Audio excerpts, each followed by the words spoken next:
Assalamualaikum warahmatullahi wabarakatuh. Waalaikumsalam warahmatullahi wabarakatuh. Pertama-tama, marilah kita panjatkan puji dan syukur kehadirat Allah Subhanahu wa Ta'ala. Atas rahmat-Nya lah kita dapat berkumpul di perkuliahan daring ini. Salawat serta salam, marilah kita haturkan kepada junjungan kita Nabi Muhammad Sallallahu Alaihi Wasallam. Dan yang terhormat kepada Bapak Chandra Satria, SE, MSI, selaku pembimbing mata kuliah studi kelayakan bisnis, dan serta teman-teman yang saya banggakan. Di sini saya akan memperkenalkan diri dan anggota. Saya Sylvia Agustri sebagai moderator, dan rekan saya Renata Alfaina Roshid sebagai notulen, dan satu lagi rekan saya Alfikri Hasan sebagai anggota. Di sini kami dari kelompok 6 akan mempresentasikan hasil makalah kami yang berjudul Analisis Aspek Pemasaran. Pemaparan pertama akan dibacakan oleh Saudara Alfikri Hasan. Kepada Saudara Alfikri Hasan, saya persilahkan. Baiklah, Assalamualaikum warahmatullahi wabarakatuh. Waalaikumsalam warahmatullahi wabarakatuh. Pemasaran dalam konsep Islam. Ada beberapa etika yang harus dijunjung pedagang muslim dalam menjalankan aktivitas jual beli berdasarkan hadis Rasulullah sebagai berikut. 1. Tidak menjual sesuatu yang haram. Umat Islam dilarang menjual sesuatu yang haram seperti minuman keras dan memabukkan, narkotika, dan barang-barang yang diharamkan Allah Subhanahu wa Ta'ala. Hasil penjualan barang-barang itu hukumnya haram dan kotor. 2. Tidak melakukan sistem perdagangan terlarang. Contohnya menjual yang tidak dimiliki Rasulullah Shallallahu Alaihi Wasallam. Bersabda, jangan kamu menjual sesuatu yang tidak engkau miliki. Hadis riwayat Ahmad, Abu Daud, An-Nasai. Selain itu, Islam juga melarang umatnya menjual buah-buahan yang belum jelas hasilnya, serta sistem perdagangan terlarang lainnya. Tidak terlalu banyak mengambil untung.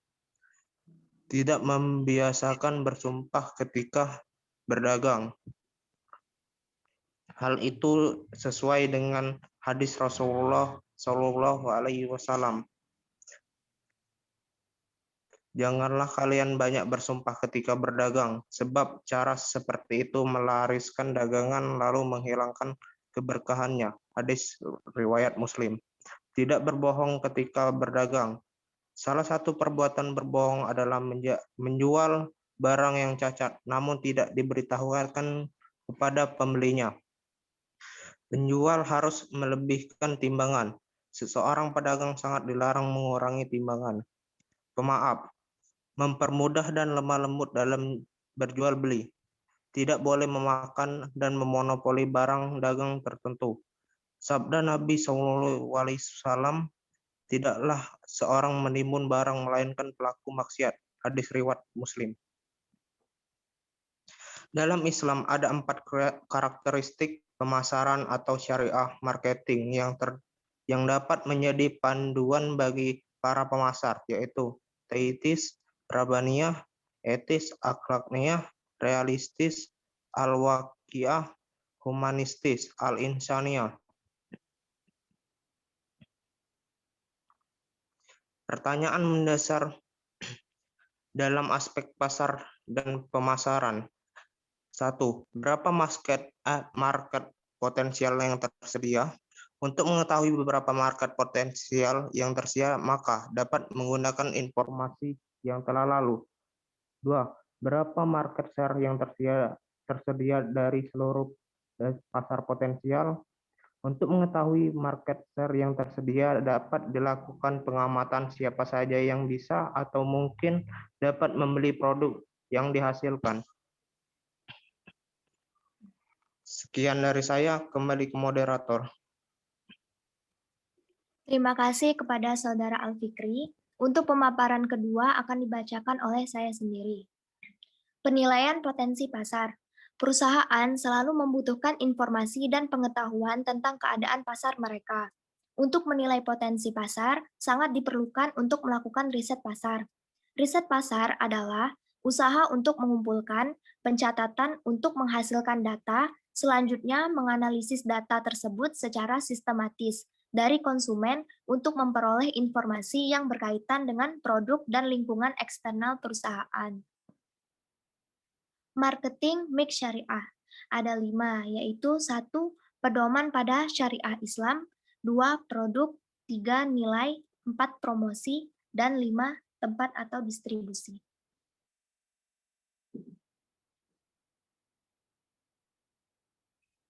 Baiklah, untuk pemaparan terakhir akan dibacakan oleh Saudari Renata. Kepada Saudari Renata, saya persilahkan.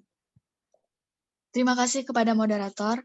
Pembahasan selanjutnya yaitu mengenai strategi pemasaran Islami.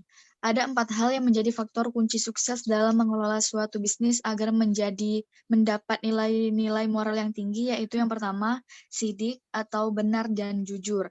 Jika seseorang pemimpin senantiasa berperilaku benar dan jujur dalam sepanjang kepemimpinannya, maka perilakunya akan terlihat dalam melakukan pemasaran, berhubungan dengan pelanggan, dalam bertransaksi dengan nasabah, dan dalam membuat perjanjian dengan mitra bisnisnya.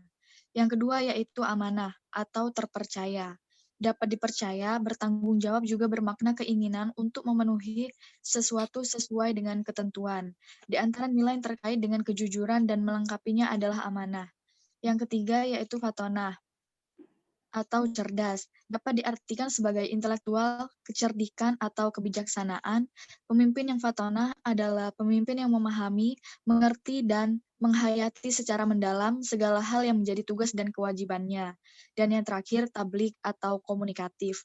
Artinya komunikatif dan argumentatif adalah orang yang memiliki sifat selalu menyampaikan sesuatu dengan benar dan bertutur kata yang baik dan tepat.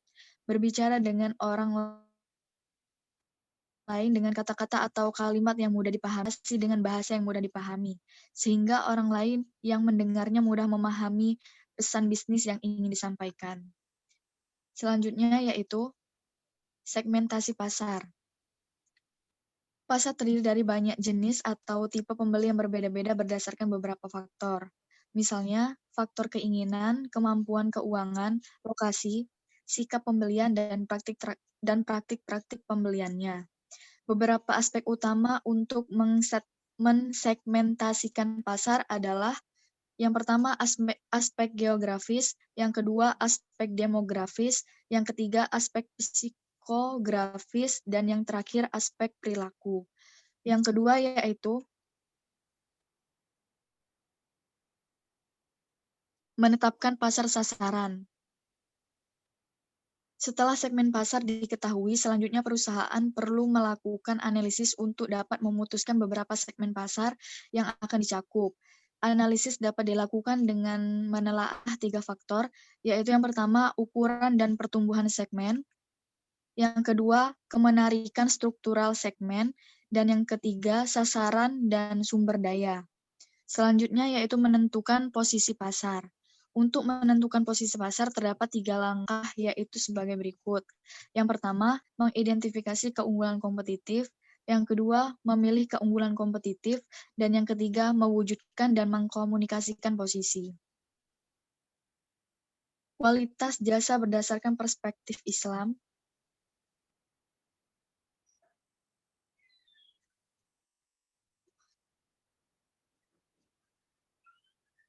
Othman dan Owen 2001 telah memperkenalkan 6 dimensi untuk mengukur kualitas jasa pada lembaga keuangan syariah. Metode ini menggunakan 5 dimensi yang terdapat dalam Serqual dan menambahkan dimensi compliance atau kepatuhan terhadap syariat Islam. Kemudian ke-6 dimensi itu dikenal dengan model, yakni compliant, asuransi, reliability, tangible, empathy, dan responsiveness.